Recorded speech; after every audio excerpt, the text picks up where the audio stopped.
I saw Cynthia Larson at the grocery store today.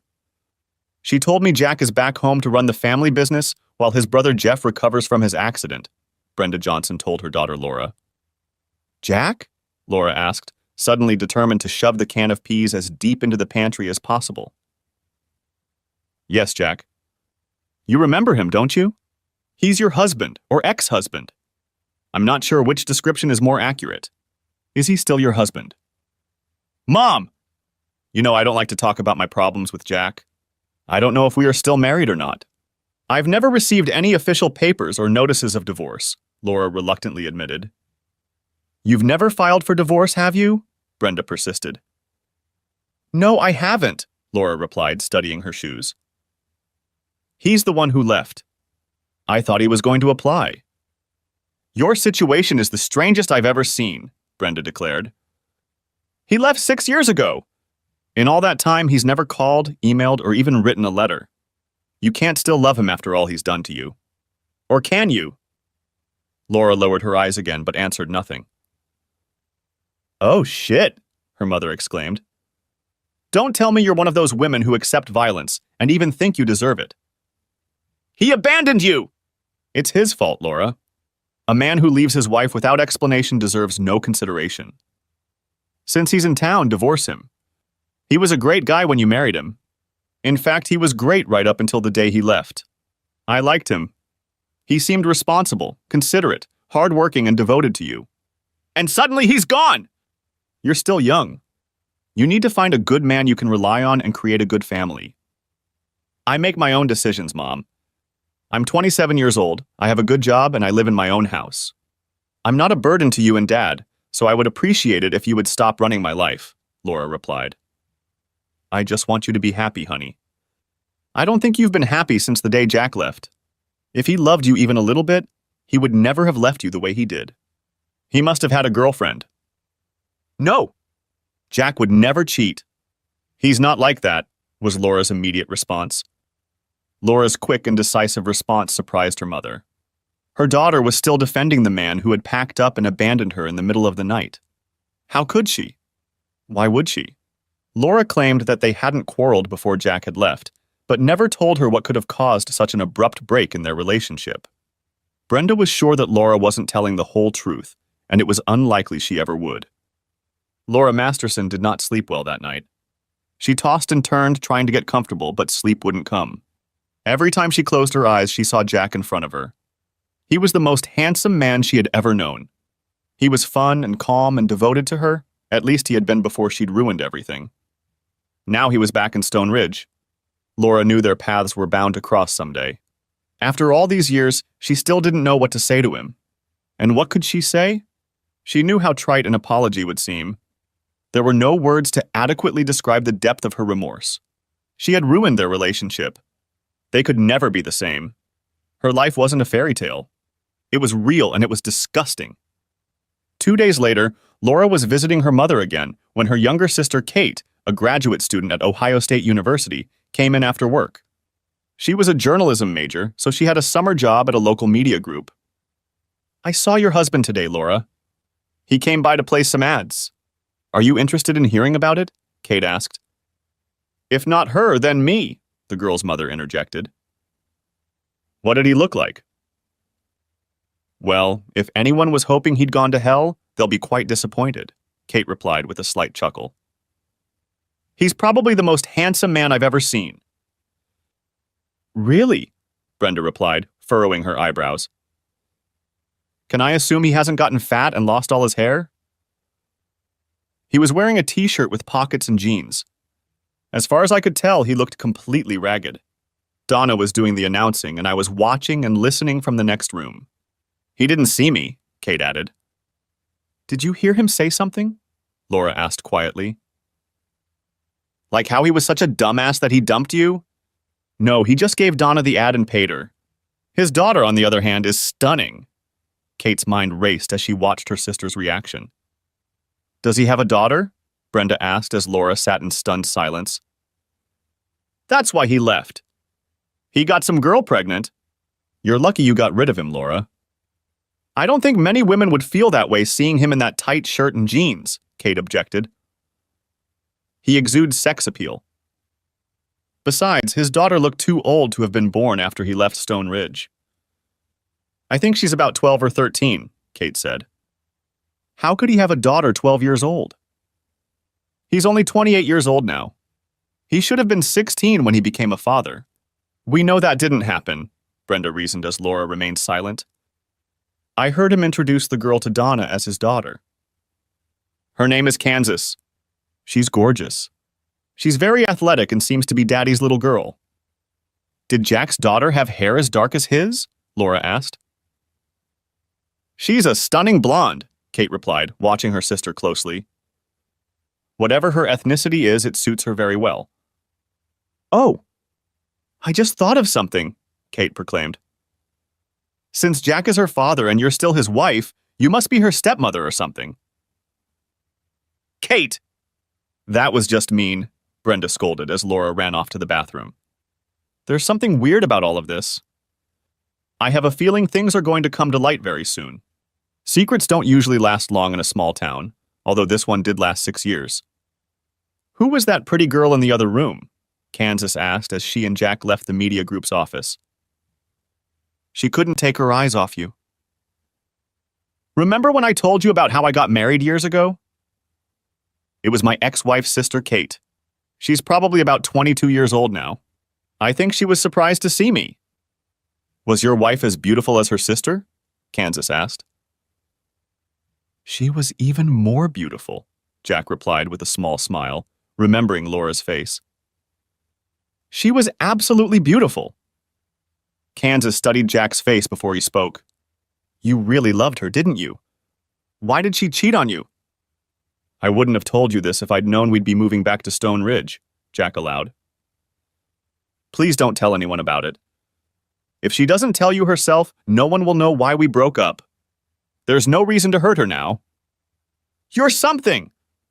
You don't want to hurt her after what she did to you? Most guys would want to strangle her to death, but not you. She certainly ruined a good thing, but I'm glad she did it. I don't know where I'd be or who I'd be with if you hadn't moved to Thompson and started working with my dad. Yeah, at the time he didn't think it was such a good thing, but it worked out really well for me. Now I have the best daughter in the world. It makes me feel really good to tell people you're my daughter, even though Brian was your real father. We both know he was the best guy in the world, Jack said with a sad smile. He told me that I should call you Daddy if I felt comfortable. You're my dad now, and I love you like you're my real dad. You didn't have to accept me, but you did. I'm lucky we already had the same last name, Kansas admitted.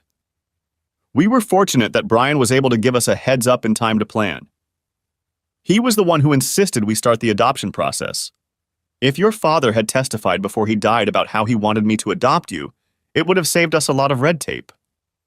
I miss him a lot, but I like being your daughter. Is that okay? Kansas asked with sudden concern. That's exactly what Brian wanted, Jack assured her. He knew he wouldn't be around to watch you grow into a beautiful and independent woman. He honored me when he asked me if I would be your father. It was an unquestionable decision. You do realize we're going to have a hard time finding a new mom for me if you're already married, Kansas remarked. Maybe we should meet Laura and ask her if she's divorced you. Let's hold off on that, Jack cautioned.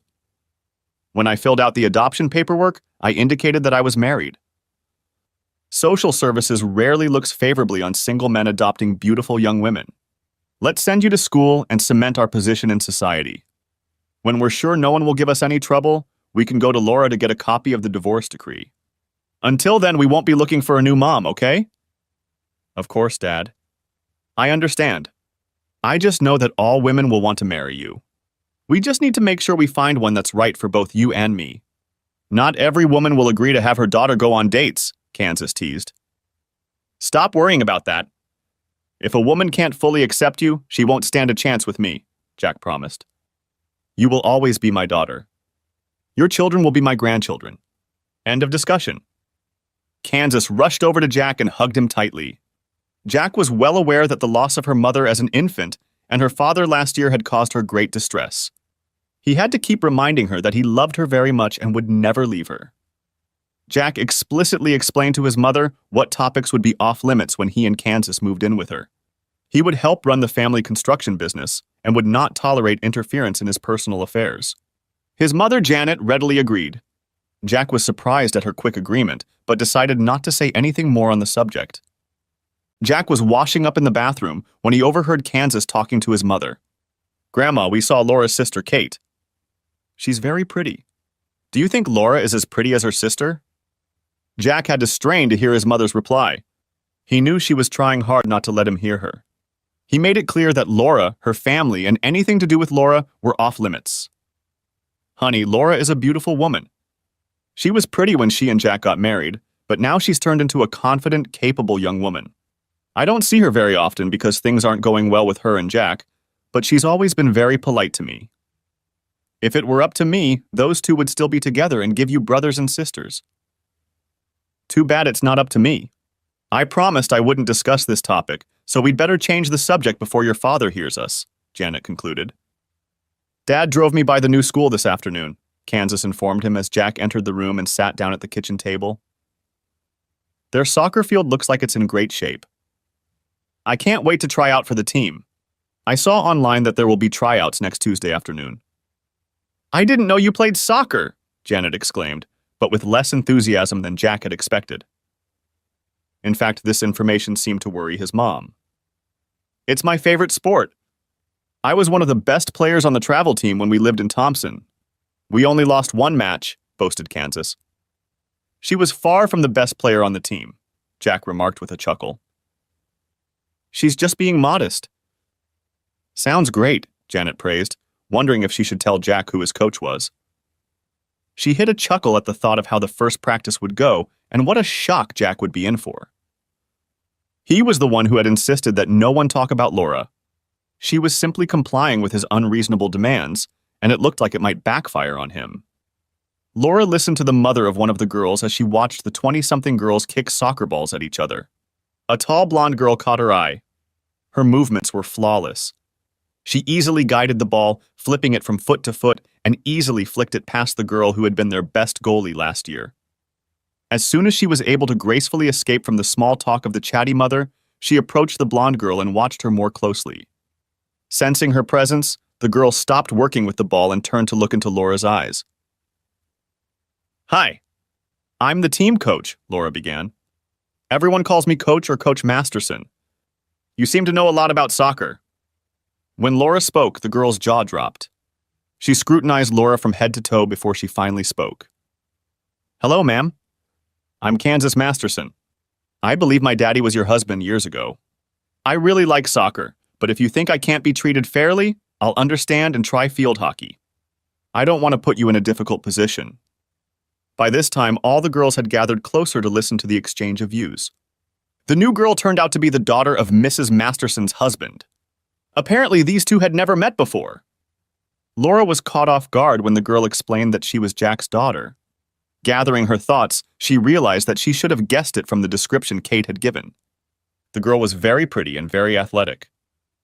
"Kansas, as you realize, this is a bit of a surprise to me. I had no idea you were Jack's daughter. Let me assure you that your behavior on the field, diligence at practice, and ability to fit in with the team will determine your playing time. I have no reason to be unfair to you," Laura assured me. As Laura spoke, the girl scrutinized her face. She seemed to be the one to decide what their relationship would be. When Laura finished speaking, Kansas nodded her head slightly, as if in acknowledgement. "Grandma Masterson knew you were a coach. But she didn't say anything because of Daddy's rules," Kansas grinned. "I can't wait to see his face when I tell him you're my coach." "Your father isn't here, is he?" Laura asked, quickly looking around the field. "No, he's driving the backhoe this afternoon," Kansas replied. "He's been helping Uncle Jeff since the accident. But he was right about you." Kansas turned and started to walk away when Laura called her name. Kansas turned to face Laura again, but she moved closer and spoke softly in her ear. "What do you mean he was right about me? What did he say about me?" Laura waited with dread for the beauty's answer, but it had been years since she had seen Jack or heard of him. She lacked information about him. If he still hated her, she'd better find out right away. "Well, Coach," Kansas whispered, so only Laura could hear. "Daddy says you're the prettiest cheating whore he's ever seen." Laura reacted as if the blonde had punched her in the face. She gasped, fell to her knees, and burst into tears. Kansas expected to see contempt, anger, embarrassment, or a combination of those emotions. Seeing how her words devastated the woman, Kansas rethought the entire situation. She'd hated Laura Masterson ever since she'd first heard the story of how she'd cheated on Jack. In doing so, Laura had nearly destroyed him. Kansas decided that if she ever got the chance, she'd tell that whore everything she thought of her. Laura Masterson somehow didn't fit into the picture that Kansas had created.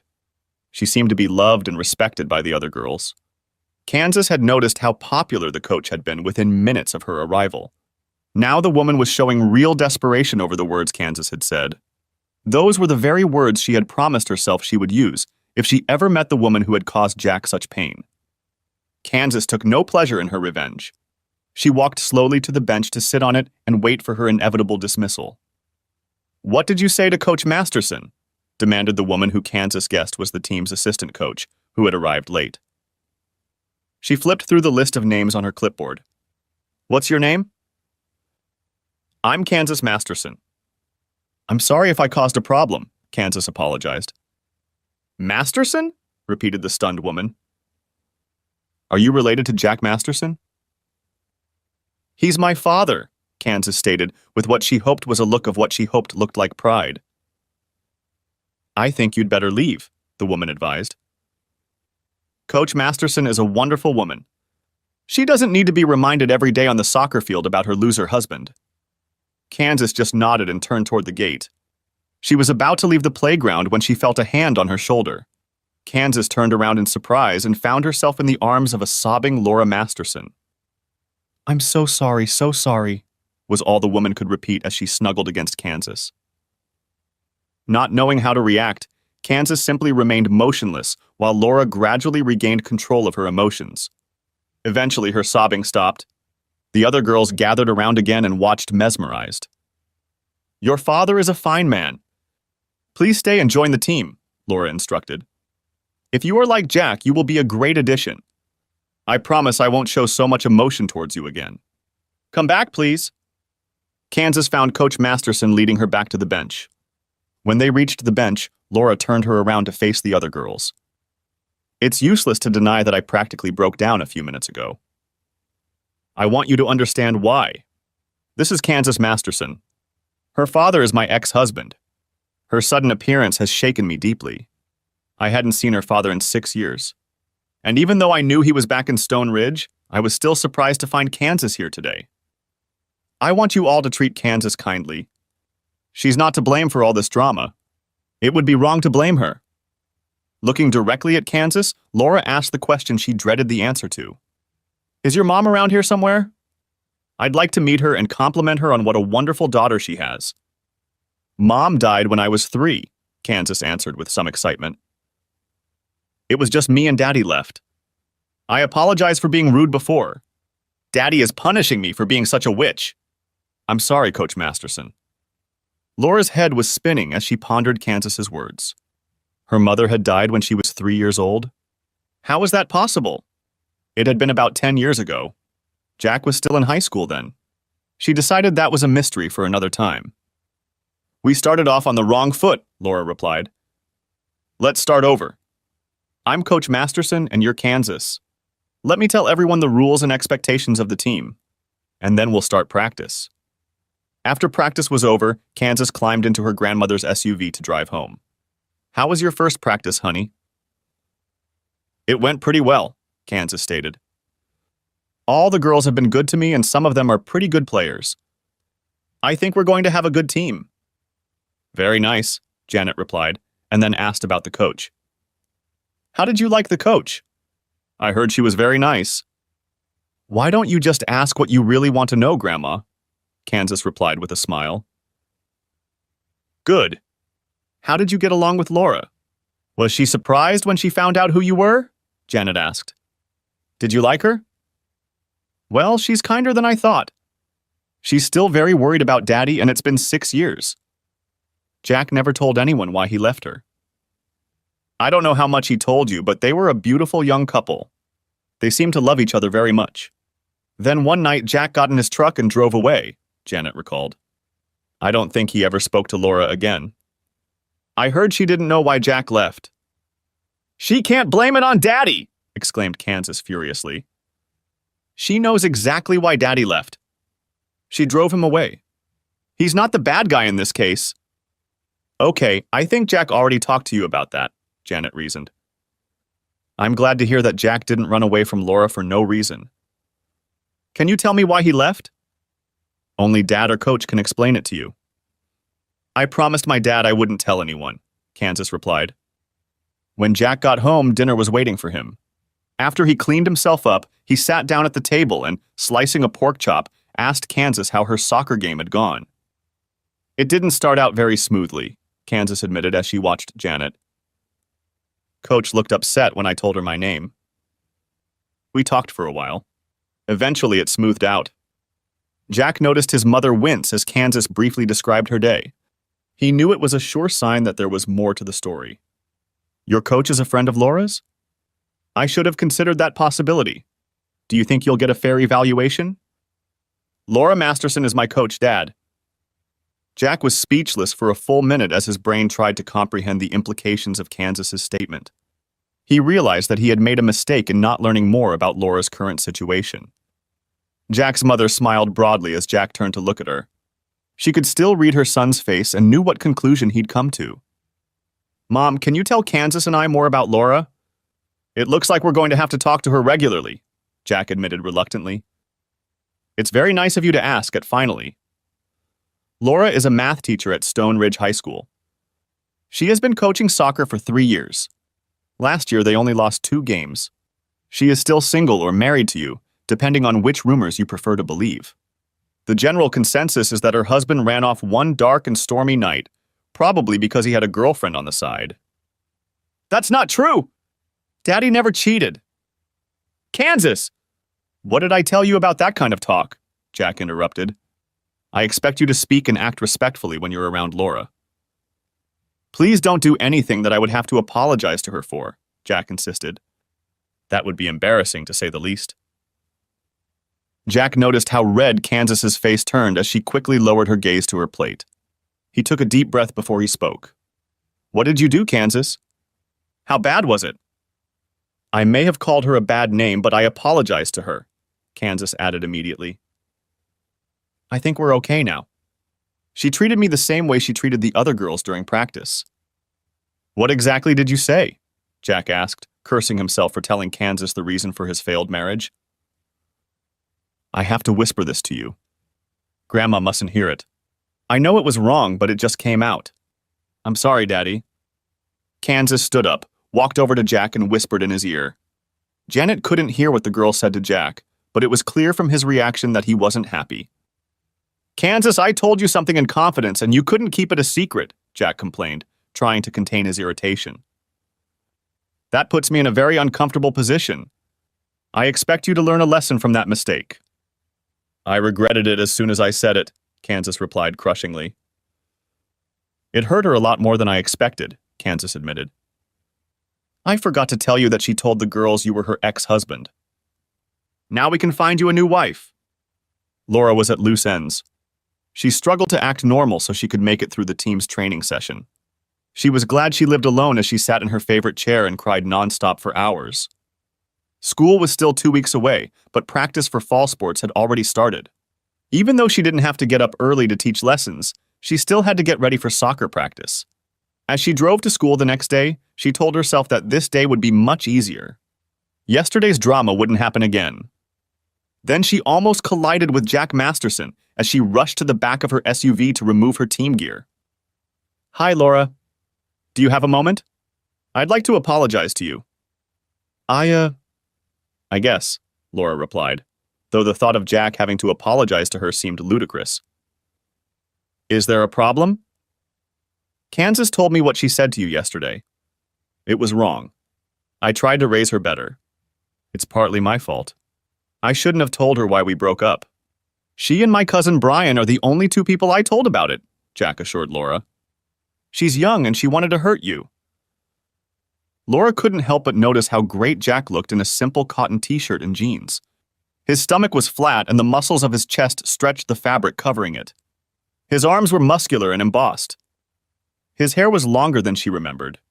She had to admit it looked good. His jaw was strong and his smile was infectious. He looked very masculine. She didn't say anything that wasn't true. We both know that, Jack. Unless you think I'm beautiful, that's the only thing you can argue with, Laura replied, wiping the droplets of tears from her cheeks. I don't want you to suffer now because of what happened 6 years ago, Jack replied. It's over. We've both moved on. It's time to bury the past and look forward. Over and done with? Laura repeated. Sounds pretty simple. We'll just act like we were never in love, never married, and I never had fun with that asshole. It should work out, Laura managed to say before tears ran down her cheeks. Jack wanted to take Laura in his arms and hold her to his chest, but he was afraid he'd give the wrong signal. Unable to figure out how to deal with the sobbing woman, he just stood there and watched. While he waited, he had time to study his ex-wife. Her legs were tanned and strong. Laura had braided her hair into a ponytail. It allowed Jack to see the curve of her jaw and slender neck. She was still the most beautiful woman he had ever known. Laura finally pulled herself together. She looked into Jack's eyes and said quietly, I'm sorry, Jack, for a lot of things. I was a damn fool when I slept with that asshole. I was just as stupid when I let everyone think you dumped me for no reason. I kept hoping you'd come back and forgive me. Telling people what a stupid bitch I was would only make it harder for us to reconcile. You never came back and I never told anyone the truth. You were gone and I was living here, so I took the easy way out. I let people blame you. I'm going to tell everyone the truth. You don't deserve the nasty comments or the scorn of people in the community. I forced you to leave. I know that a person like you can never accept my actions. You would never take me back. I wouldn't even take me back. I don't deserve forgiveness. Laura, I'm fine with everything. I didn't have any ill feelings about my leaving. I'm sure people naturally thought I was a jerk for leaving such a beautiful woman. They'd rather question my sanity than my character, remarked the wise Jack. You have always been a gentleman, Laura marveled, meeting his gaze. Your daughter is a delightful girl. I don't blame her for saying what she did.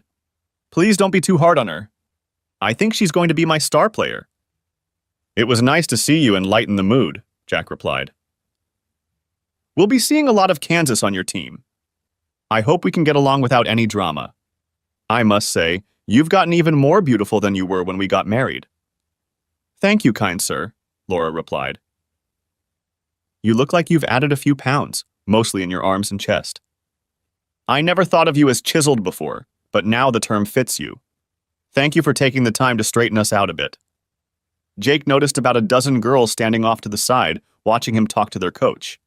He was distracting Laura from her duties, so he nodded and walked back to his truck to leave. Was that Kansas's father? Exclaimed the red-haired girl, turning to her friends. He's just handsome. My dad is balding and has a big belly.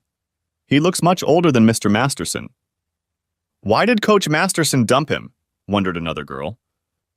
My mom's looking for a new husband after her divorce. Maybe I'll tell her about Kansas's dad. During soccer season, Laura was always taking her parents out to dinner. Her mom always made dinner shortly after practice was over. The night before, her mom had excused herself to make dinner because she had bridge club, but on the second night of practice, the family got together. How's the team doing? Her father asked, putting on his own potatoes. Are the girls going to perform as well as they did last year? Sounds like I'll have the best team, Laura decided, as she pondered how much she should say about Jack and Kansas.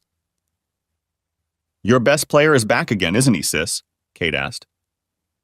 I know she had another year before she moved on to high school. I'm sure the team has a new top player, Laura said. You saw her the other day. You mean Jack's daughter? She plays soccer on your team? You can't make that up, Kate added with a chuckle. Tell us about her. She's obviously played a lot of soccer. She's fast, athletic, and smart.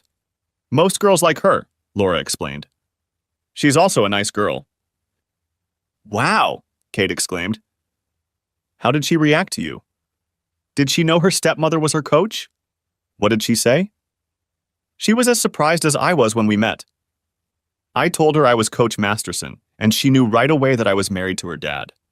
I think we're going to get along great. She's a really nice girl. Have you seen Jack? Janet asked. Did he have the courage to at least talk to you? I talked to Jack today before practice. We worked some things out. It wasn't as awkward as I feared, Laura admitted. What exactly did you find out? Janet asked. He apologized, not that anything he could say was a suitable explanation for leaving his wife. We had a mature conversation without throwing accusations and recriminations. Jack was a complete gentleman, Laura admitted. He even told me I was prettier than when we got married. Hallelujah, Janet intervened. It follows that you are no longer married to him. You are free to find a husband who will treat you with love and respect. I almost had it all, Mom, Laura managed as tears ran down her cheeks. I didn't deserve a good husband. I didn't keep the one I had. He's the one who got away, Laura's father remarked. I should probably go find him and kick his ass. I wouldn't advise trying it, Papa. He has the look of a man who can handle himself quite well. Did he seem torn to you, Laura? Kate asked as Laura wiped away her tears. That's an understatement. You're a big guy, Dad. I appreciate you wanting to protect me, but please don't have words with Jack. He's different now than he was when he left. He's matured. He's obviously much stronger and more confident than he was before. It was quite obvious. That's it? Janet asked. After 6 years, he comes back to town with a blonde daughter and doesn't explain himself to the wife he left? How did you keep from punching him in the face? Mom, it never occurred to Sis to slap the guy. She's still in love with him. Look at her. I can't explain it, but she loves him more today than the day he left, Kate stated. I'm just a stupid bitch. Come on, say it, Laura sobbed. I've ruined the best thing I ever had. I deserve to be laughed at and worse. Sis! You're not stupid, Kate replied crushingly. I don't know what happened between you two, but if you still love that jerk, I'm on your side. I'll help in any way I can. I want to see you happy again. There's nothing anyone can do. He divorced me. We'll never be together. Helping me accept that it's over is the best thing you can do for me. Kate just hugged her sister. She didn't say anything else, but decided that she would talk to Jack and find out why he had left her sister and see if they had a chance to be together again.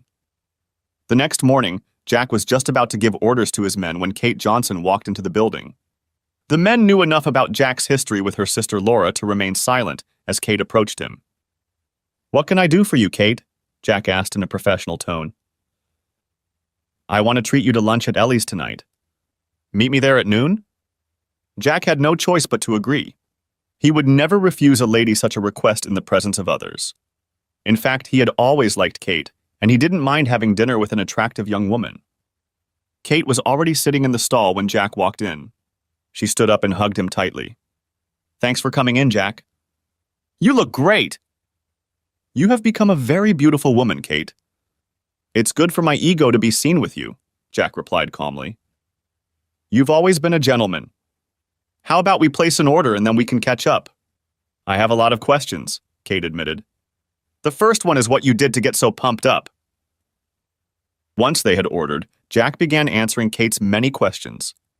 When I left Stone Ridge, I visited my father's cousin's son, Brian Masterson. We had only met a few times, but we chatted on Facebook and he was always friendly. Brian was 10 years older than me. His wife, Anna, had died a few years earlier due to a botched medical procedure. Kansas was 7 years old when I first met her. Unfortunately, a little over 18 months ago, her father was diagnosed with testicular cancer. He and I had become close. He saw how I felt about Kansas, so when he found out he was dying, he decided to help me legally adopt her. It wasn't easy, but we finalized everything just before he passed away almost a year ago, Jack sadly stated. Oh, Jack, that must have been a very hard experience for you. I can't imagine how Kansas handled it. I saw you in our office the other day and she's a terrific girl. You can see that she really liked you. It amazes me that a single man was allowed to adopt a teenage girl.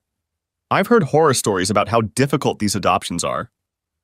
Between you and me, I didn't know that Laura had actually divorced me, so I indicated on the paperwork that I was married. I genuinely thought I was. Kansas is my life now. I can't imagine not having her with me. She still worries about adoption. She knows how closely the authorities watch single men who adopt girls.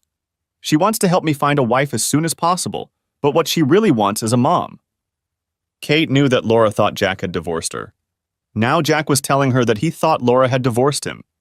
Kate put that information aside, figuring it might come in handy someday. That brings me to one of the reasons I wanted to talk to you, Jack, Kate cut to the chase. You've seen Laura. You know how beautiful she is. She graduated from college and got her teaching degree. 2 years ago, she bought a small ranch. The kids at school adore her. I don't think she's been seeing anyone since you left. Is there any chance of you two getting back together?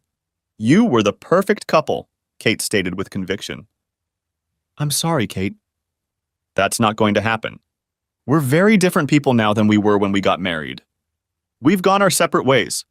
There's nothing left between us, Jack replied. You've both changed, but for the better, at least in my opinion, Kate argued. I'm sure she still loves you, Jack. What happened to make you leave? She must have told you something about it, Jack reasoned. She said it was my fault? Not once. She said you didn't agree on something with her and you left. She kept waiting for you to come back, Kate added. Well, now I'm back, Jack offered with a faint smirk. It just took me 6 years to do it. What have you been doing while you've been away? You've obviously gained weight and it's all muscle, Kate remarked, looking at Jack's arms and chest. Brian bought a large warehouse during the last recession. Anna had a dance studio in one of his sections. Brian built a gym and then added a dojo. 2 years ago, we started holding yoga classes in the upstairs room. You probably won't believe this, but I became a yoga instructor, personal trainer, and weekend sensei for teens. When you left, you were only a semester away from getting your degree. Did you ever keep doing it? Kate asked. Yes, I took night classes. I even have a teaching certificate. It looked good when I taught martial arts and yoga. Brian and I both had degrees. I think it helped us seem more legitimate. Saying goodbye, Kate hugged Jack again. I really enjoyed our lunch. I'm sorry you're so determined to go back to Laura, but I hope we can remain friends. I'd love to, Jack replied. I always need friends. Say hello to your folks for me. Huh, Jack? I'd advise you to avoid them. They're not very happy with the way your relationship with Laura has turned out, Kate advised. That's not surprising, Jack replied with a chuckle. Your ancestors have always been loyal to you girls. I don't blame them for disliking me.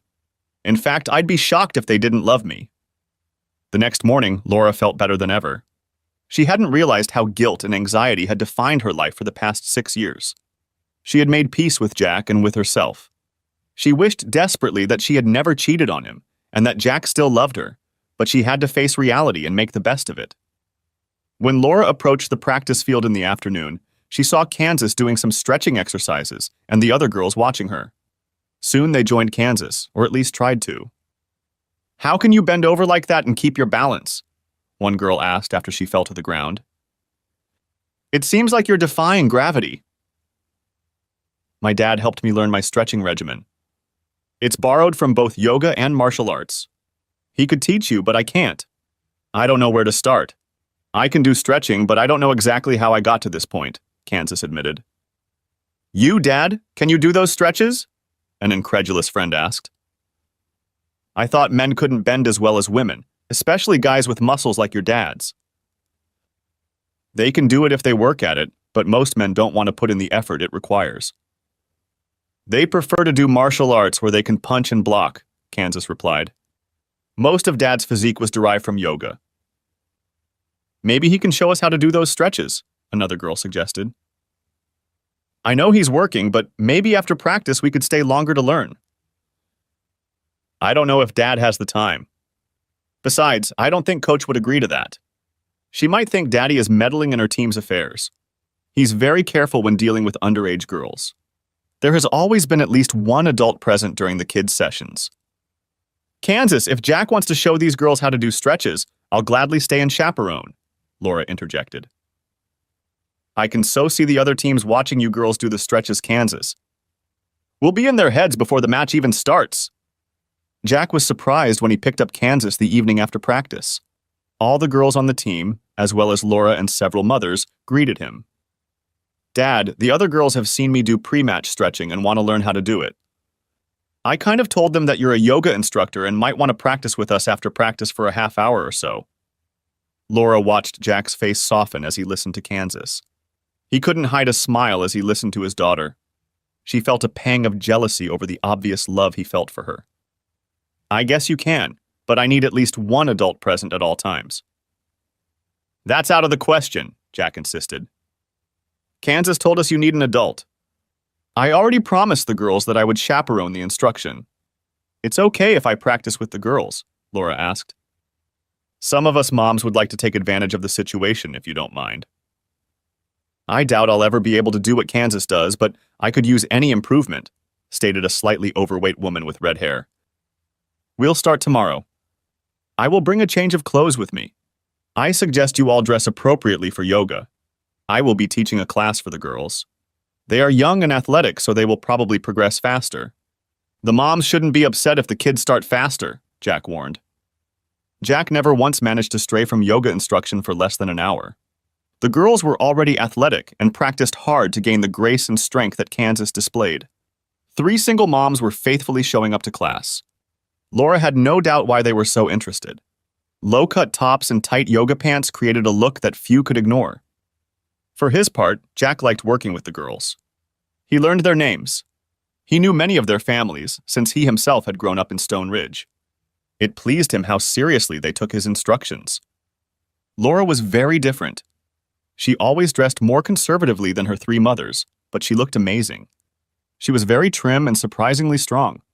She could master many positions as well as the girls, and some even better. She was never pushy or apologetic. She was always friendly, yet professional. Before the 3rd game against a local rival, the girls began doing pre-match stretching. Kansas brought out a Bluetooth speaker and played music while she led her team's practice. Players and fans from the other school stopped and watched in obvious amazement. The girls were happy that their performance brought the desired result. They had a solid victory over their opponent. After the game, Kansas approached Laura as her teammates clustered around her. "Coach, have you ever thought about entering Harper's soccer tournament?" Kansas began. "There are different age groups competing there. Our team fits perfectly in the 12-14 group. I think we could win it or at least perform well. I know about this tournament. Other coaches have mentioned it at seminars and practices," Laura admitted. "I understand the teams are made up of the best players from several schools. The competition is intense. There's also the issue of the entry fee. I think it's $500 per team, with the proceeds going to benefit the women's shelter in Harper. I'm sure the school board would never approve such an expense. Would you agree to coach us if we performed independently of the school and the entry fee was donated by a local business?" a very serious Kansas asked. Laura looked at Kansas, then at the other girls. It was obvious they wanted to get to the tournament and wanted her to be their coach. "You do realize that the opponents will be much tougher than the ones we play in our league, right? Every game will be practically against an all-star team," Laura remarked. "Coach, I played in this tournament last year," Kansas states. "I was on the travel team. We won 2 games and they were unbelievable. In the 3rd game, we lost by 1 goal to a team that ended up winning the tournament. I know our team is good enough to play them. We just need a good coach to make it work." "It sounds like you've already looked into the matter." "You said you already have a sponsor?" Laura asked. "Yes, I've already talked to local businesses about it. They're willing to pay the entry fee and motel rooms for the whole team and coaches. It's going to be over the Columbus Day long weekend. The championship game is on Monday, so we'll be there for 3 nights. After listening to Kansas's arguments, Laura felt her appreciation and even admiration for this lovely blonde grow. She was planning to play in the finals! Laura felt immense pride in the group of girls in front of her. They just didn't have the horses to play with the level of competition they could face, but Laura would never say that to her girls. "Let's do it," Laura agreed enthusiastically. "There's no better way to improve than to play against the best. Tell me what needs to be done and I'll do it." "Thank you, Coach," the excited girls shouted in one voice. "Here's the site. I've written down your username and password. You have to go to the site and claim us before midnight. They need one more team for a total of 16 people, which is perfect for a single elimination tournament, Kansas explained. The entry fee has already been paid.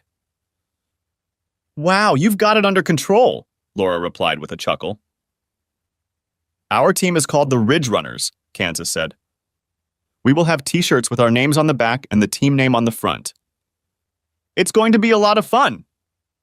Jack is sponsoring a team? Laura asked once she was alone with Kansas. Our sponsor prefers to remain anonymous, Kansas replied with a broad smile. I can give you a clue. Our sponsor has insisted that you agree to coach us or the deal is off.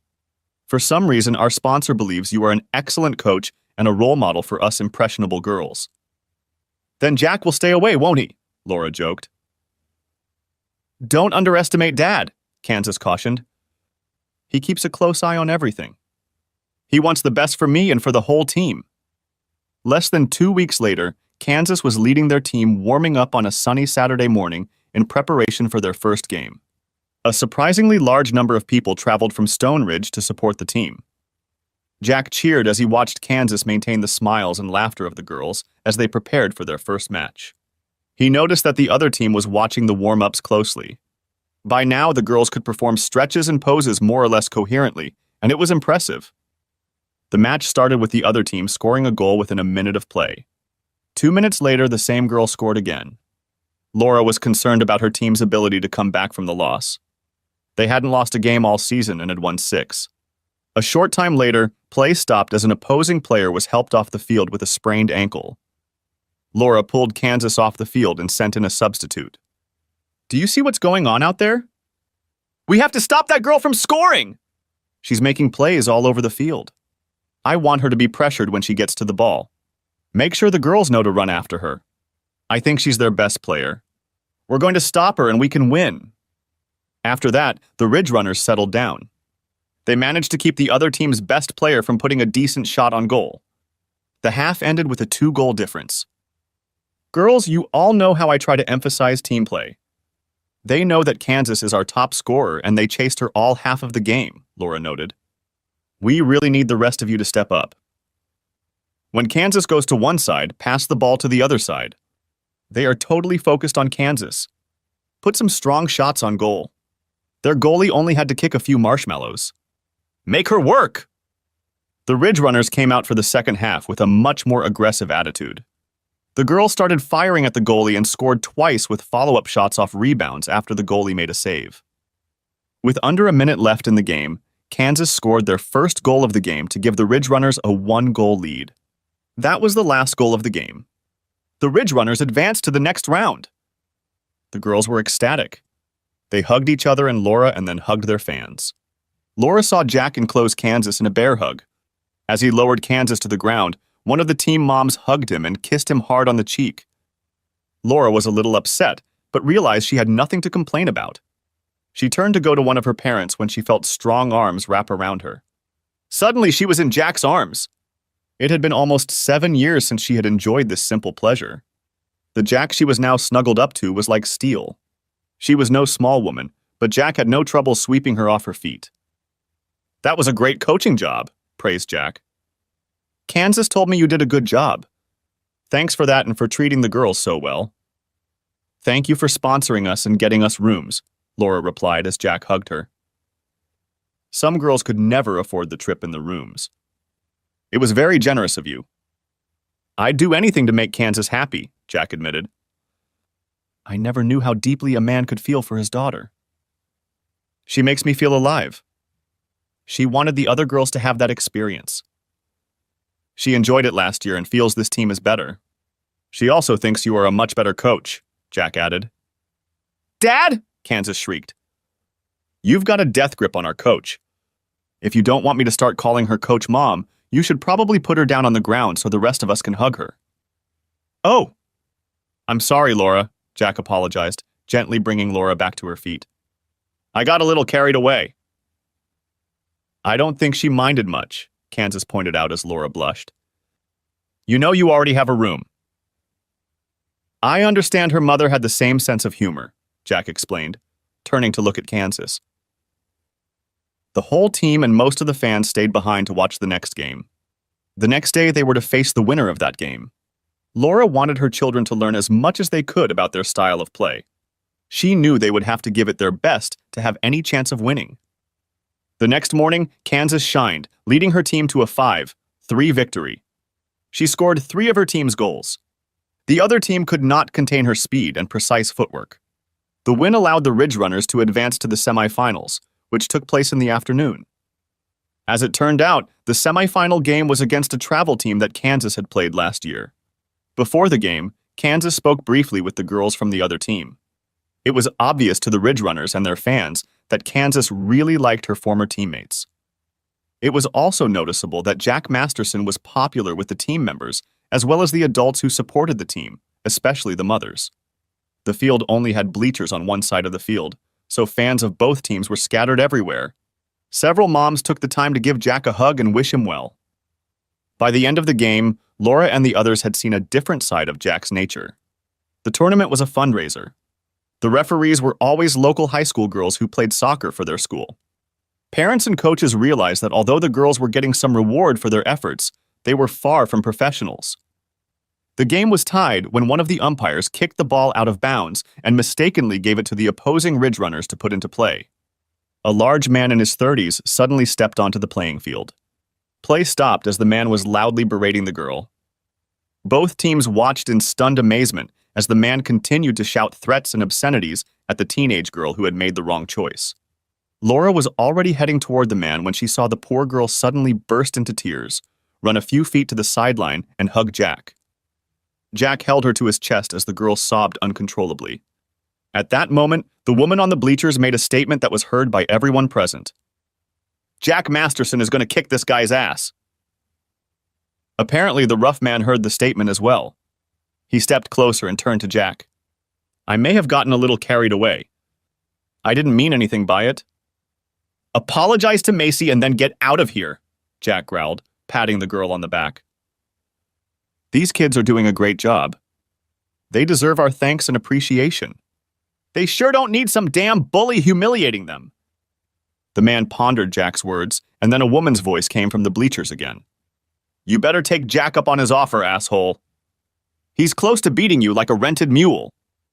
Laura managed to find the woman who had such faith in Jack's ability to handle a large man. She was a short blonde woman in her 40s, dressed in jeans and a cotton shirt. Laura realized that she had earlier seen this woman offer a drink to the girl clinging so desperately to Jack. She was probably the girl's mother. The big man made a decision. "I apologize, miss. I overreacted. You girls are doing a great job of judging." With those words, the man turned and headed toward the parking lot. Everyone watched as the girl in Jack's arms gradually came to her senses. Jack found a napkin in his pocket and held it out to her. The girl smiled at him, wiped her eyes, and stood on tiptoe and kissed Jack on the cheek. "Thank you, Jack. I knew you'd stop that awful man," the girl praised. "Mom was right when she said you were ready to kick his ass. I could feel how tense you were. I'm just glad he didn't make you." The girl turned and trotted back onto the field while fans and players clapped and cheered her on. As soon as the applause stopped, the officials gathered to discuss how much time remained and who would have possession of the ball when play resumed. "Macy went to Jack's dojo last year," her mom explained, correctly understanding the questioning looks from other fans.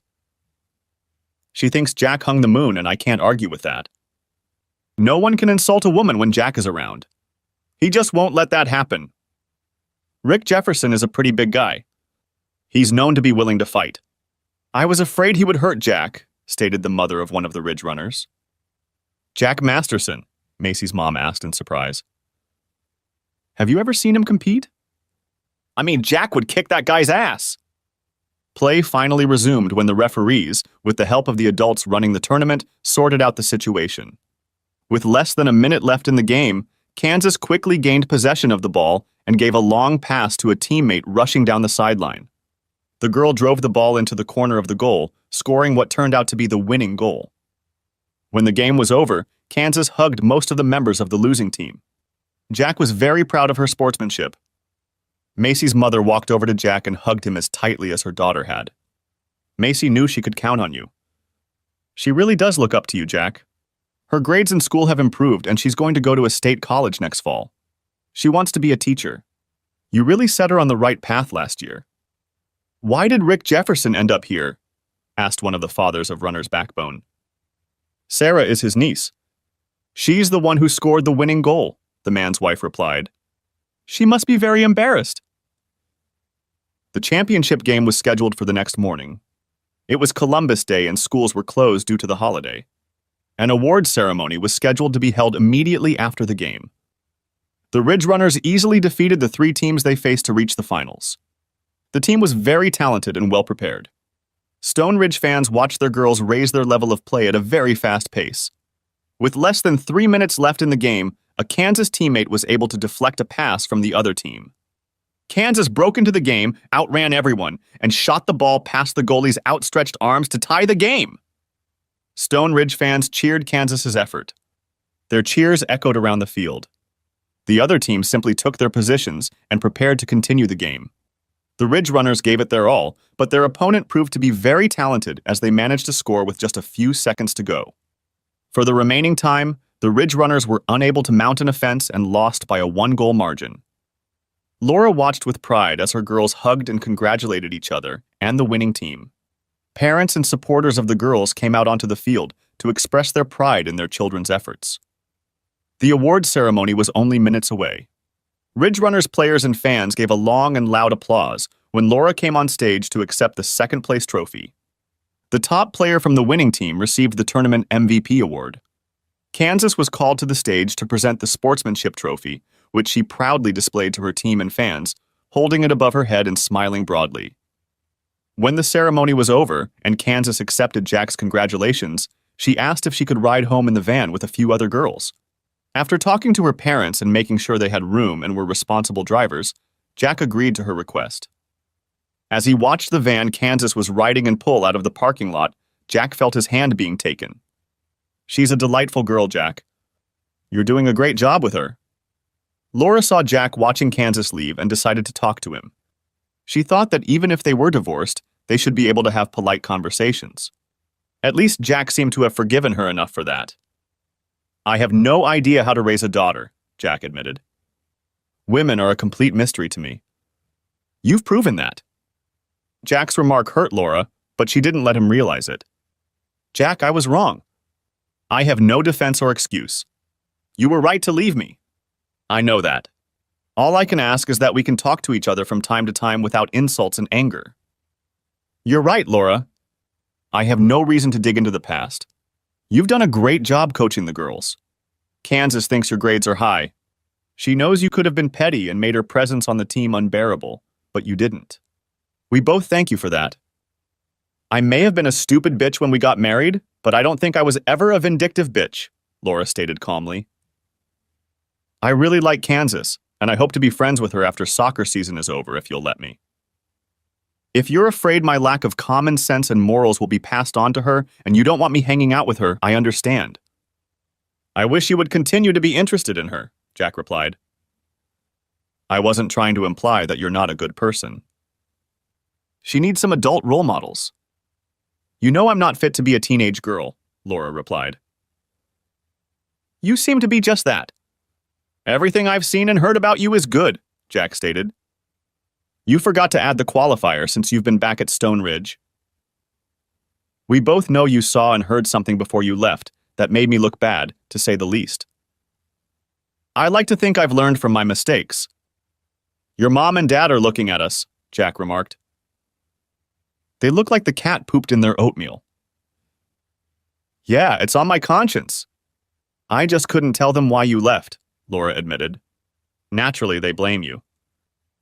They're good parents, Jack replied. I wish you'd never told them.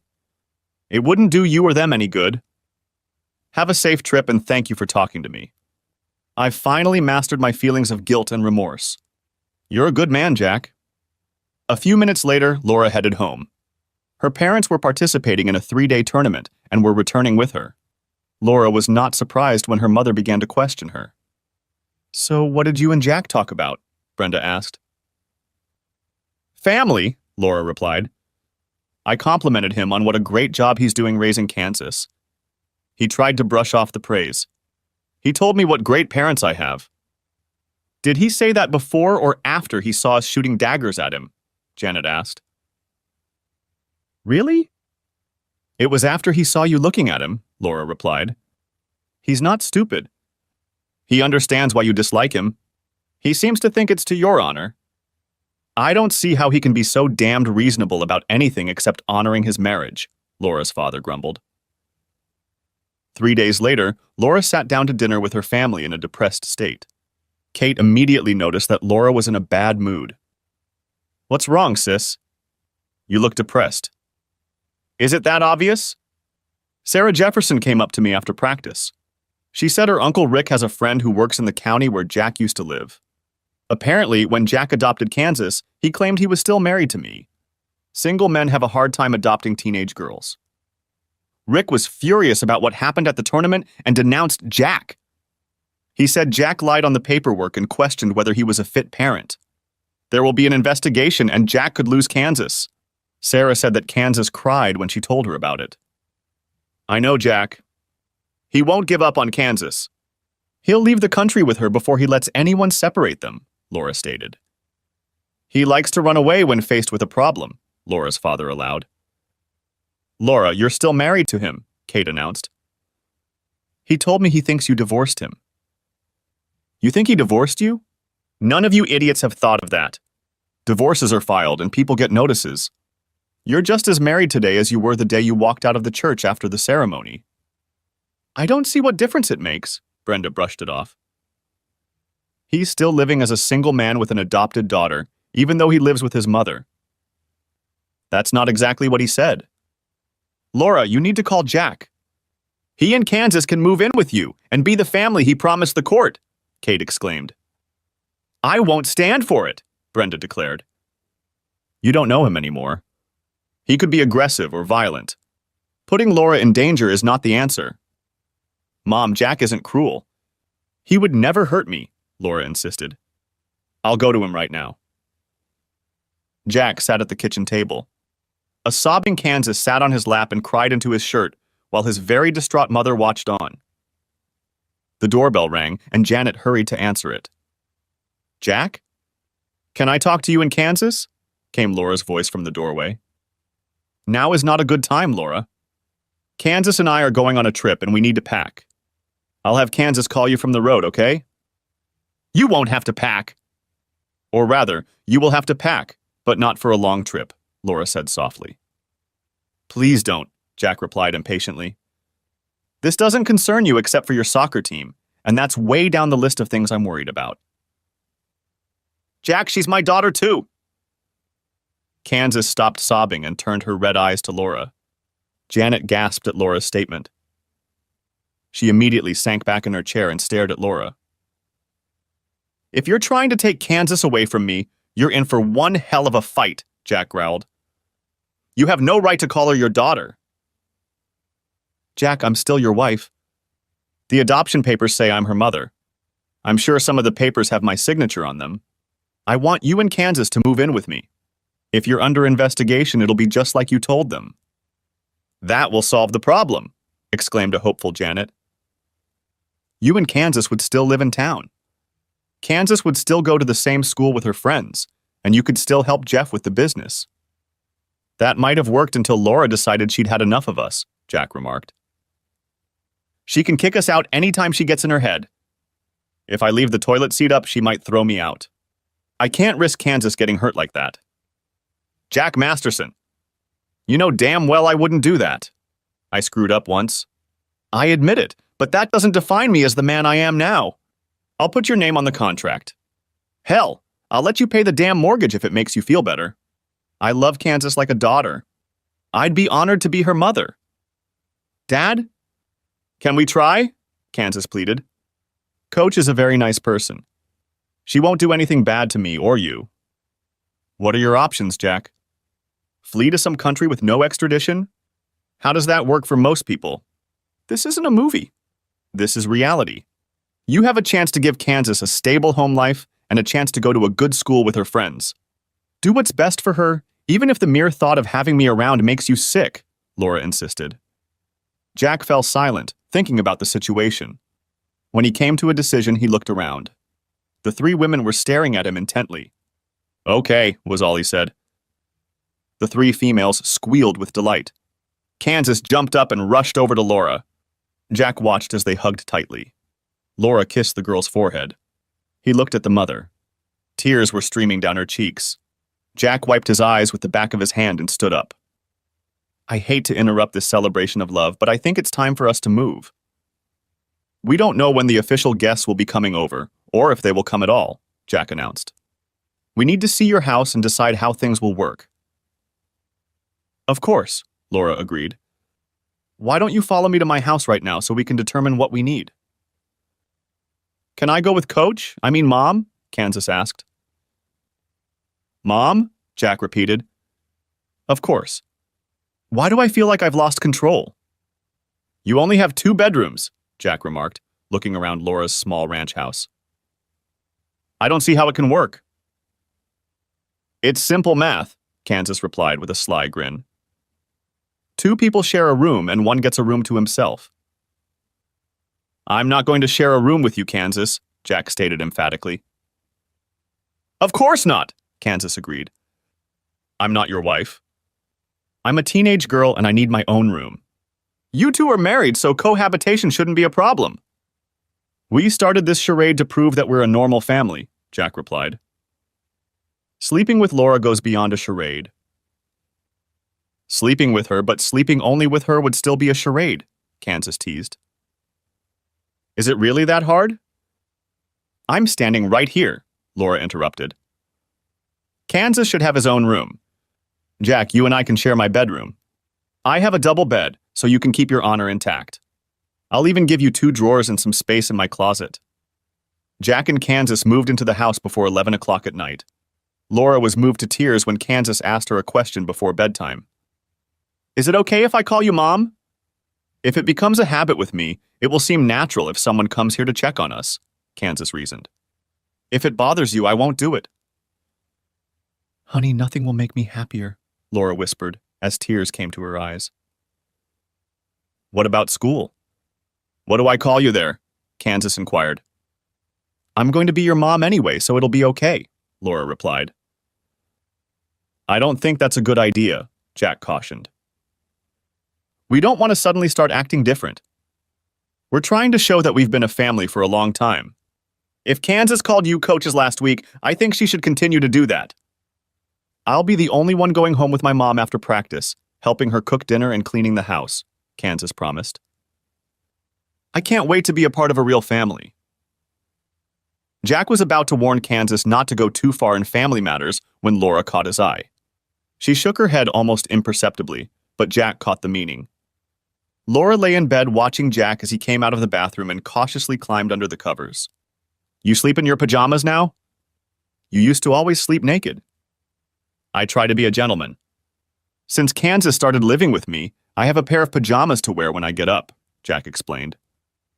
"I won't call the police if you accidentally put your arm around me or squeeze me in the middle of the night," Laura replied. "I know I seem repulsive to you now, but if you forget who I am in your sleep and act accordingly, I won't complain." "Thank you, Laura." "It's hardly a problem," Jack assured her, turned onto his back and fell asleep in a surprisingly short time. Jack was an early riser. His internal clock woke him up at 5 in the morning. He noted that he was still lying on his side of the bed, so she must have moved overnight. The next evening after soccer practice, Laura stopped by her mother's house. Kansas walked through the door following her and stood before Brenda. "Your daughter is my mom now. Is it okay if I call you Grandma?" Brenda was determined to show Laura and Kansas her disapproval of the whole charade, but her resolve dissolved when Kansas made his request. "Of course you can," Brenda exclaimed, gently hugging the girl. "Would you like some milk and cookies?" "I just made some." "So Mom's heart has melted already?" Kate joked, walking into the kitchen and hugging Kansas. "I'm your Aunt Kate and you're my favorite niece, Kansas. We're going to have so much fun." "I'm getting a new grandmother and aunt," Kansas replied with a huge smile. "Hopefully we'll get to spend more time with all of you. Dad knows Grandma doesn't like him very much, so we'll have to get together when he's working." "Well, I really like your dad," Kate replied. "He's just a handsome man."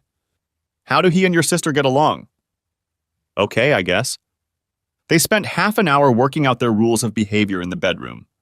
Guess I don't exactly have a normal family, at least not yet, Kansas added meaningfully. Ah! Do you think there's a chance? Kate asked. Well, Daddy's quite the red-skinned man.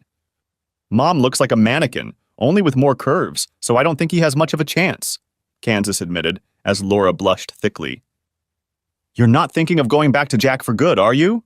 Brenda demanded. That's not the point, is it? Mom, I came by to inquire about some of your recipes, not to give you a lecture on how to handle your husband and daughter, Laura immediately objected.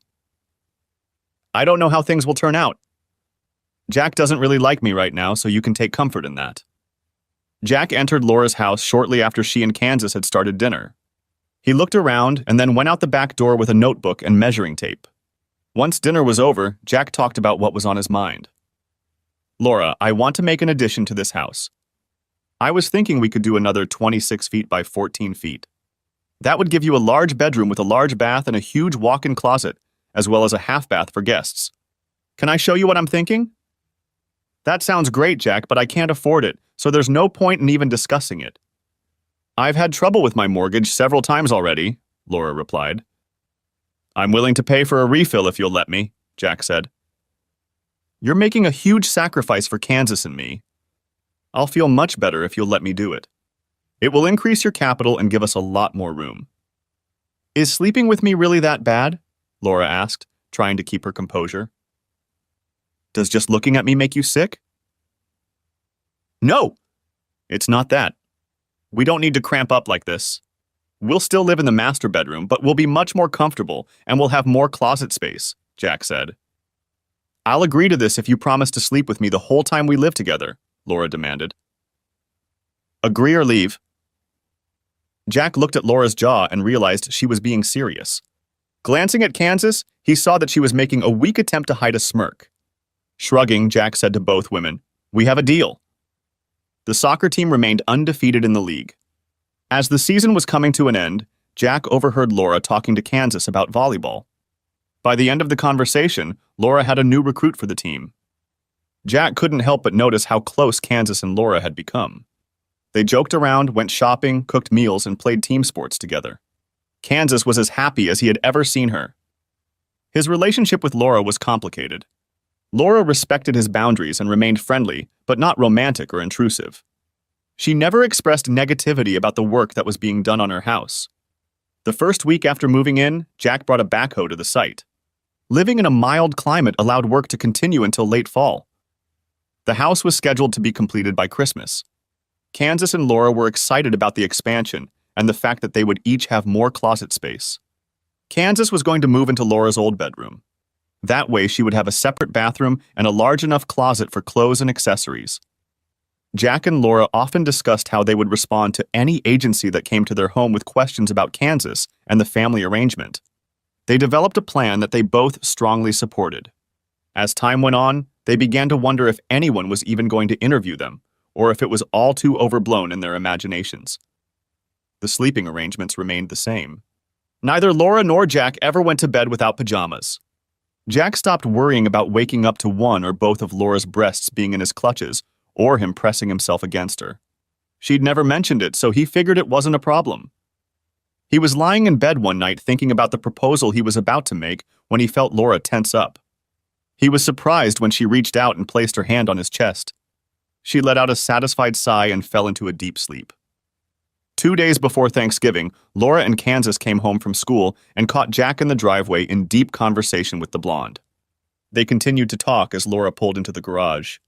A few minutes later, Jack walked into the house. Kansas was in her room and Jack walked over to Laura. "That was Beth Harding," Jack remarked casually, watching Laura's reaction. Laura tensed, leaning over the sink.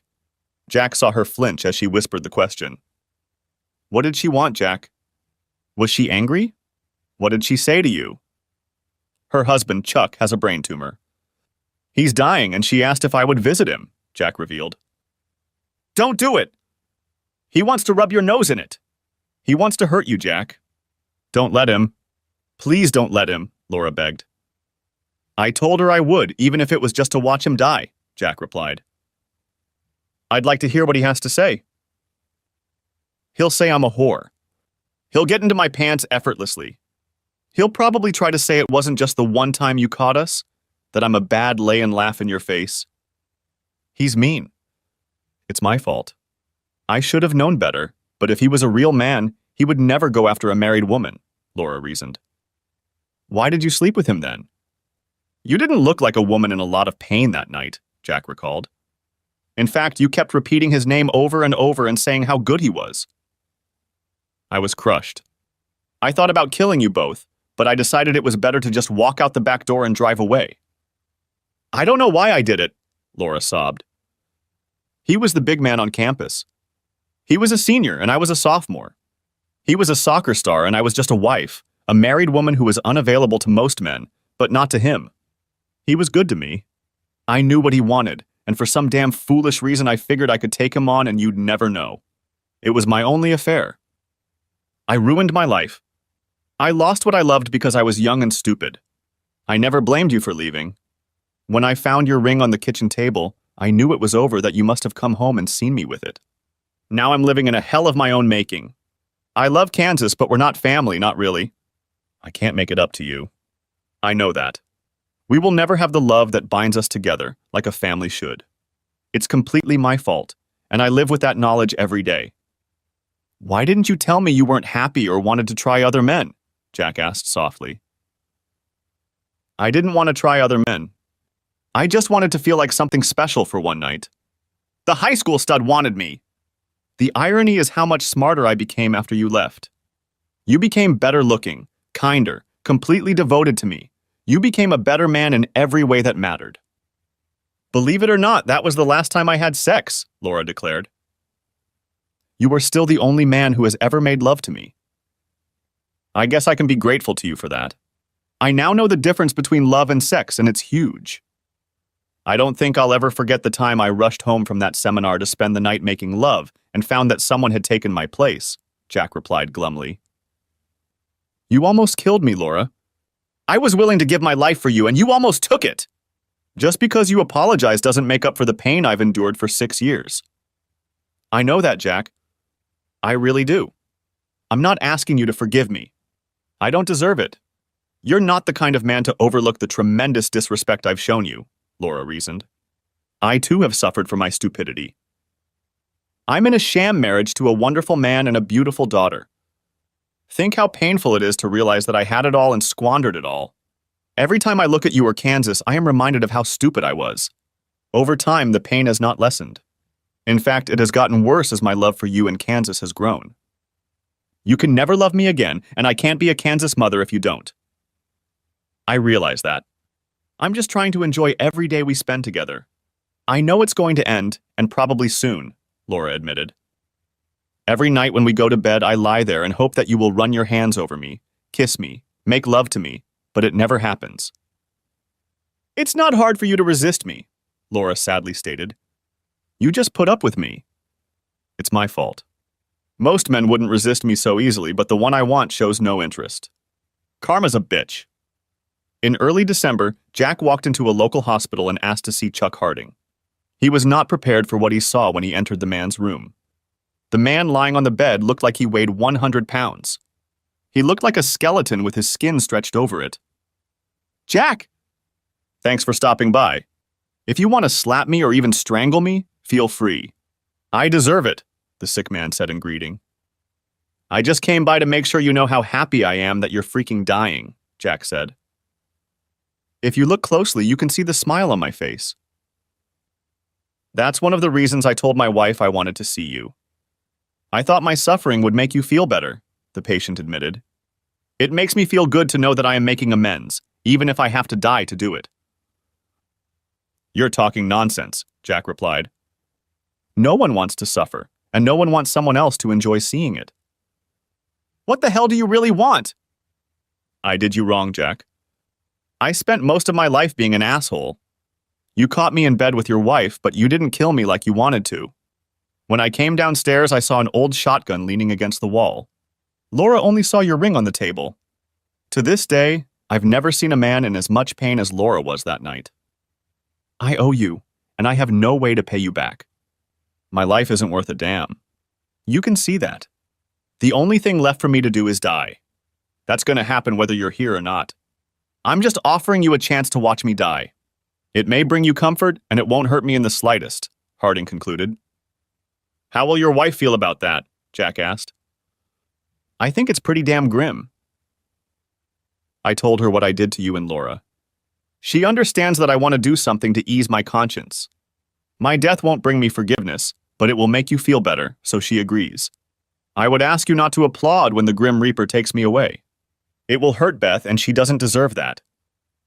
Why did you do it, Chuck? You've had plenty of girls. Laura was everything I ever had or wanted. And you ruined it, Jack growled at the sick man. Because I was an asshole. Because I could. How the hell can that be the reason? It wasn't until I met Beth that I realized what an asshole I was, Chuck admitted. I didn't care that your marriage broke up. Laura meant nothing to me. That's how worthless I was. I'm ashamed as hell to admit it. It wasn't personal? Jack asked. You weren't trying to ruin my life or keep us apart for some reason? I've always wondered why you need a married woman when you have so many available. I hardly knew who you were. I didn't think about you, just that I was entertaining some guy's wife, Chuck admitted. She's a beautiful woman. That's all she was to me, a little married wife on the side. If you weren't so sick, I'd kick your ass, Jack threatened. If I wasn't so sick, I'd want you to do just that, Chuck replied. I've grown up really a little late. There's no excuse for my actions. I realize that now. A bullet between the eyes would have been too good for me. You miserable bastard, Jack snarled. I'd be doing the whole world a favor if I held this pillow over your face. True, but then you'd be in a lot of trouble. Killing a dying person is considered just as much of a crime as killing a sturdy, healthy person, Chuck reasoned. Why don't you just come in here when you get a chance? It's quite possible you'll see me going on a happy hunt. Jack had never been as angry as he was at this moment. This guy had ruined his marriage simply because he wanted a piece of someone else's ass. To Jack, Laura was the perfect wife, a woman devoted to him and willing to share the rest of her life with him. And then Chuck Harding decided he wanted a taste of another man's wife. I guess I'll take you up on your offer, asshole, Jack replied firmly. I'll be pissing on your grave in a few days, you bastard! Jack was true to his word. He visited Chuck Harding several times a week, though he didn't tell Laura or Kansas about it. He knew his intentions were unhealthy at best. When Jack stopped by for the third time, Chuck's wife Beth was there with a little boy. Jack nodded to the woman and sat down in the chair, but soon rose and left the room. It was impossible to rejoice in the death of even the most vile man while his wife and young son were nearby. Jack vowed to himself that he would not stop watching death. Harding deserved exactly what he got. The next time Jack walked in on him, Chuck was in a pensive mood. You left because my wife and child were here, didn't you? It's hard to rejoice in my death when you see innocent people suffering from it, isn't it? I'm here to see you die. I have no disagreement with your family, Jack replied. Even as he spoke, Jack realized he sounded pathetic. Was he really that kind of person? Chuck began to tell Jack about his son and what the boy liked. Then he went into detail about how he had met his wife and how she had turned his life around. Jack was well aware that Chuck was trying to gain sympathy. He also knew it was never going to happen. Jack stopped by to see Chuck on Christmas Eve. Since Jack had first seen him, Chuck had weakened considerably. This time Jack had a purpose, and he quickly got to the point. Chuck, I hate what you did, but I can't keep my hatred for you. I've thought it over and realized that the best revenge is to live well. I'm here to tell you that I will make sure your wife and son will never need help. You will die knowing that the man whose life you ruined is taking care of your family. I can see why you think you're getting revenge that way, Chuck replied weakly. You're not really good at revenge. I hate that I did that to you and Laura, but it somehow turned out to be a boon to my family. It's ironic. A despicable act secures the future of my wife and child. That's the best I could come up with, Jack offered. I won't come in again. I don't want to see you die or even suffer. There's no more of that. It doesn't give me any pleasure. You do realize you're practically telling me you forgive me, don't you? Chuck replied. You found the strength in your heart to endure what I did to you? Something no man can forgive. I didn't say that, but you can think what you want. I really don't care, Jack replied. Tell me this, Jack. I've hurt you in ways you can't bear. How can you forgive a miserable bastard like me, and yet not find the strength to forgive a woman who loves you the way Laura does? What have I done to earn your forgiveness that she hasn't? I saw the relief on your face when you abandoned your hatred for me. Imagine how good it will feel on your soul if you forgive Laura. Imagine having her in your arms, maybe having your children. Wouldn't that be better than punishing her? Screw you, Harding. You're the one who said I forgave you. I never said that. Not in so many words, but you said it, Jack, Chuck replied softly. I'm going to die soon. I'll die happy knowing that you were able to grant me forgiveness, and you'll take care of Beth and Charlie. You're very bad at revenge, Jack. It's not your strong suit. If I never see you again, please give Laura my apologies. Jack left the hospital furious. The stupid bastard thought he'd been forgiven. He wanted Jack to forgive Laura. When that happened, hell would be cold. As Jack drove, he thought back to his last conversation with Chuck Harding. The man had gotten to him. Jack had to admit it. He shouldn't have gone to the hospital that first time. When Jack got home, his driveway was clogged with cars. He had to drive down the street 100 yards to find a parking space. He had completely forgotten about the party Kansas and Laura were throwing. It was a Christmas party. The addition had been finished 2 days ago, and the furniture, including the huge double bed, had been brought in yesterday. All of Laura's friends, family, and co-workers were invited. Kansas asked many of her friends to stop by for a visit. He was still furious at the last words he'd said to Chuck when he pushed open the door and stepped inside. The guests turned at his appearance and suddenly fell silent. Laura and Kansas were serving drinks and hors d'oeuvres when Jack entered the living room. It was immediately obvious that he wasn't himself. Laura had never known him to drink much, but she considered the possibility as Jack circled the room with his eyes. As soon as his gaze fell on her, he stopped moving. "Uh-oh," muttered Kansas, realizing that her father was in a state she had never seen before. Jack finally took a few steps deeper into the room, but his gaze never left Laura. The silence continued as everyone watched the intensity of emotion on Jack's face mesmerized. "What's wrong, Jack?" Laura asked anxiously. "Do you really want to be my wife?" Jack demanded. Yes, I do," Laura replied quietly. "A wife gives her husband all her love." "She belongs to him, only to him!" Laura's father tried to intervene, but Kate quickly stopped him with a hand gesture. "I agree," Laura said as tears came to her eyes. "A husband takes care of his family. He gives them everything he has." "He deserves respect," Jack said firmly. Laura just nodded, completely oblivious to everyone watching her exchange with Jack. "A good wife won't complain if her husband takes her whenever he needs her, including right now, on that damn big bed." "Not if he loved her and she loved him," Laura agreed. "Right," Jack snorted, scooping Laura up into his arms in a quick motion. "Kansas, close the door behind us!" "Okay, Daddy," Kansas replied immediately, closing the bedroom door. "I'll be entertaining guests, so don't rush out on account of them." "What just happened?" Laura's mother asked. "Is Laura going to be okay?" "Oh, yes," Kate said with a laugh. "Sis is going to be all right for the first time in years." Only half an hour had passed when Jack and Laura struggled to open the bedroom door. They had just showered and put on different clothes. Laura snuggled up to Jack as their company began to banter gently. "That didn't take long," remarked one of Jack's equipment operators. "I hope the boss had time to finish the job." "He did very well." "Thanks for asking," Laura cooed and gave Jack a quick kiss on the cheek. "Jack, I don't pretend to know what happened between you and my daughter, but her mother and I are damn glad things are better now," Laura's father stated, holding out his hand. "Just don't do it again." Shaking his father-in-law's hand, Jack glanced at Laura before answering. "I don't think that can happen. Laura and I will be together from now on. Come to think of it, it was my idea for you two to live together so that Kansas's adoption wouldn't be challenged." Funny how nothing ever came of that threat, Kate remarked. I was interviewed at school a few days later, admitted a grinning Kansas. I told them we had a great family. Mom and Dad loved me and each other.